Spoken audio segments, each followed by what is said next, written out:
Ladies and gentlemen, welcome back to my channel. My name's Marissa, and today I am doing another video where I go through all of my list of books on my computer and show you which books that I want to buy. Now, a couple weeks ago, or last week, I think it was last week. Anyway, so last week I did a video on all the fantasy books I want to buy because that list was so extensive. I didn't want to do it all in one. So this week I am going to show you all the other genres of books that I want to buy. So without any further ado, let's just get into it. The first little section here is historical fiction. Now the first book on there is Catherine Parr, The Sixth Wife by Alison Weir. And I know for 1000% sure that I'm going to read that because that is in the Six Wives series, of course, by Alison Weir. And that is the sixth and final book in that series. I have read Kindle books of all of the other ones about all of the other queens, and I really enjoyed that series because, as you guys know, I am a Tudor history nut. Love anything surrounding Tudor history, historical fiction. Absolute favorite. I mean, you know, if I did not like fantasy, historical fiction would be completely my jam. So yeah, that book is definitely staying on there. The next one is Pirate Latitudes by Michael Crichton. Let's look at that because I think I still want to read that. So, Jamaica in 1665 is a rough outpost of the English crown, a minor colony holding out against the vast supremacy of the Spanish Empire. Port Royal, Jamaica's capital, a cutthroat town of taverns, grog shops, and bawdy houses, devoid of London's luxuries. Life here can end swiftly with dysentery or a dagger in your back, but for Captain Charles Hunter, it is a life that can also lead to riches. I'm pretty sure I want to read this one. Yes, I do want to read this because this is like a piratey historical fiction novel, so yeah. Definitely gonna stay on my list. So the next one over here is, of course, in the mystery genre, and that is Golden Arrow book number 3 by Megan Scott Mollin. I don't even think there's a name for this one. Third one doesn't even have a name yet, but I know there's gonna be one, so that's why I put it on this list as just Golden Arrow book 3. But I definitely know that I want to read that because I loved the frame up and the Queen Con. So essentially, if you guys don't know, this book series is about this girl who basically is an artist for a comic, and she ends up getting involved in some crime things, and she is trying to solve these mysteries, of course. So I really enjoyed these books. The first one I think I got from Amazon First Reads for free. Didn't even realize it was on my list until I heard Nikki over at I_read past my bedtime talk about this book and how amazing it was. And I went to go buy it and it said I already had it. And I was like, oh, okay, well that's cool. So I read it and then immediately went out and bought the second one on Kindle also because they are just amazing and funny and lighthearted. It's kind of like a cozy American mystery, but with drag queens, and it's awesome. Just love it. Okay, so the next one is contemporary, and that is A Good Girl's Guide to Murder book 3 by Holly Jackson. I don't even know if this one has a name. No, it's on here, but it is untitled as of yet. Expected publication is 2021. That's why I've got a date on it for January 1st, 2021, so I can kind of check back and see when the actual release date is going to be. So A Good Girl's Guide to Murder is like this girl. The first one is this girl who is in high school, and she's basically doing a capstone high school project on this unsolved murder. Well, kind of sort of unsolved murder that happened in her town years ago, and she ends up getting so involved in this case, exactly what her teachers tell her not to do. She gets involved in this case, she starts talking to families and people around the town rather than just speculating on it.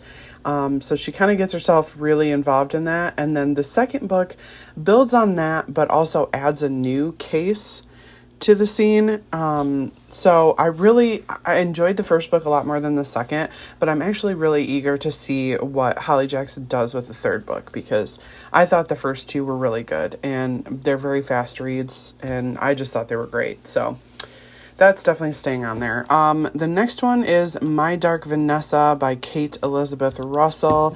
And as far as I know, this one is about this girl who basically had an affair with a teacher, and then years later she's kind of just realizing how sick and twisted it was, and how it never should have happened. So she's kind of like being traumatized after the fact. I'm still not sure about this one, whether I actually want to read it or not. Let me go look. I mean, the cover of this book is absolutely gorgeous. I absolutely love that. So, I mean, it's very highly rated. It's actually a 4.06, which is pretty high for Goodreads, because most Goodreads books are like 3 stars and less. So, I think I'm at least going to give this one a try and see where I end up with it. Okay, so the next set is going to be thriller, and the first one on here is Wife After Wife by Olivia Hayfield. Now, you guys know I'm not real big on thrillers. Like, I like thrillers once in a while, but, I'm usually not real big on that. Oh, okay, this one, a wickedly entertaining and utterly absorbing modern take on the life and marriages of Henry VIII. If he were a 21st century womanizing media mogul rather than the King of England.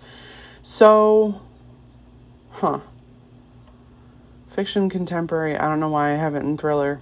So, I think I'm going to move this one to contemporary instead of thriller, because it's not really a thriller. But yeah, I am definitely interested in reading that, because it's, it's like a historical fiction retelling. So yeah, I'm definitely down for that. The last one that I read that was like that, I can't remember for the life of me what it was called, but I thought it was funny, but it was too cutesy. Like, it was high schoolers, and it was like a retelling of Henry VIII and his wives.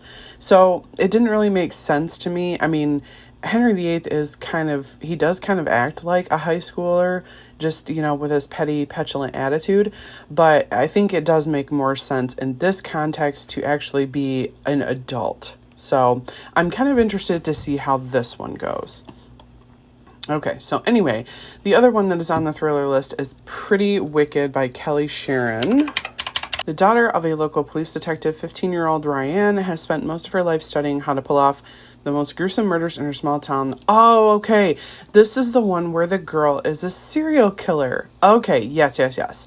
So this one I am definitely highly interested in. I cannot for the life of me remember who talked about it.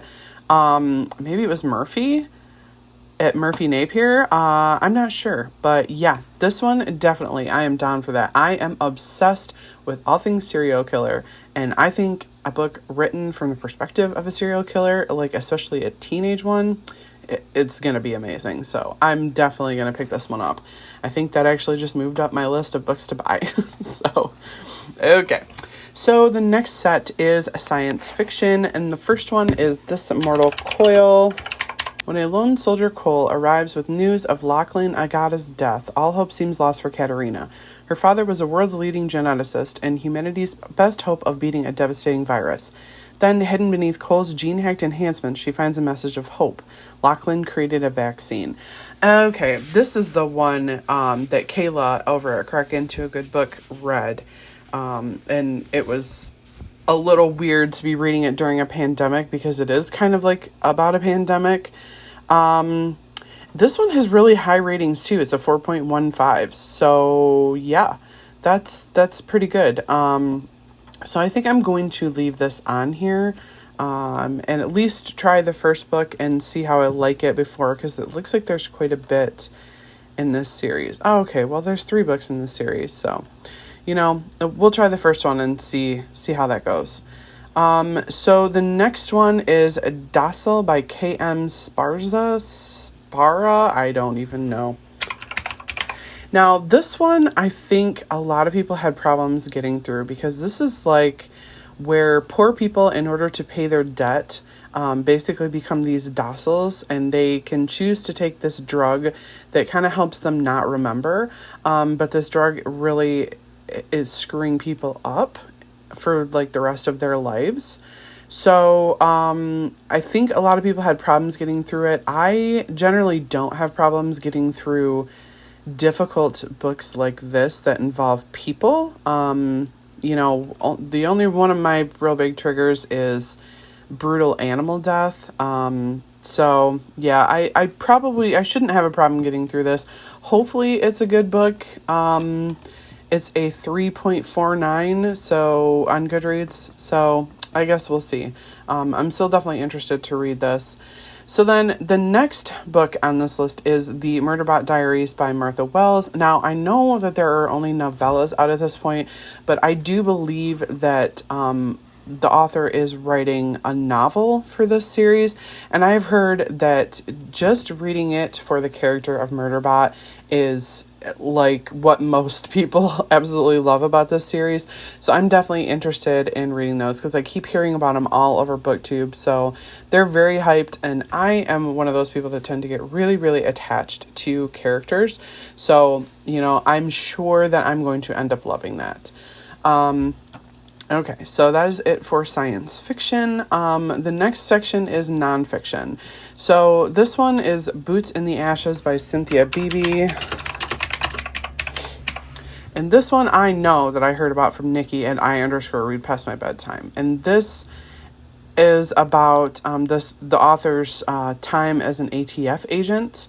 And I've heard that it is a very, very good book. It's kind of like what do I want to say? Like a true crime novel. That's what it is. It says true crime right down here. That's why it boosted my memory. True crime novel told from the perspective of the author and having been an ATF agent. And I just thought that this really sounded very interesting because it's from the perspective of a female agent, which, I mean, is not unheard of, but it's not as prevalent. So I think that that is amazing, you know, female power, woohoo. So I am all down to read this book for sure. So back to my list over here. The next set is titled Jim Butcher Books. These are all the books that I actually need to buy in a physical format. I've been trying to find them at used bookstores and such in a physical format because I already have them all on Kindle, but I kind of want the physical books, especially to have on my bookshelf, just in case I want to do a reread and I am in the middle of another Kindle book, so I have another option. So anyway, that's what these are for. I'm not necessarily actually going to buy these from, you know, like Amazon or something, but it's the same thing with the Alex Veras series. These are just the books I need to buy in a physical format. And of course, there is a brand new book coming out in November, so I have that on here just as a reminder. And then I do have a section down here for romance. I do not have any books on my list in the romance genre right now, so that's kind of why I got relegated to the bottom. That's where that is. So there you have it. Those are all the other genres of books that are on my to buy list. Of course, that list is not all inclusive. Sometimes I hear about a book and I'm so excited about it, I just go immediately buy it and it never even makes it to that list. So anyway, I hope you guys enjoyed my video and I look forward to seeing you in the next one. Bye-bye. Thank you so much for watching my video. I upload every Wednesday and Saturday, and I would really love it if you would like, comment, and subscribe my videos. Have a great day.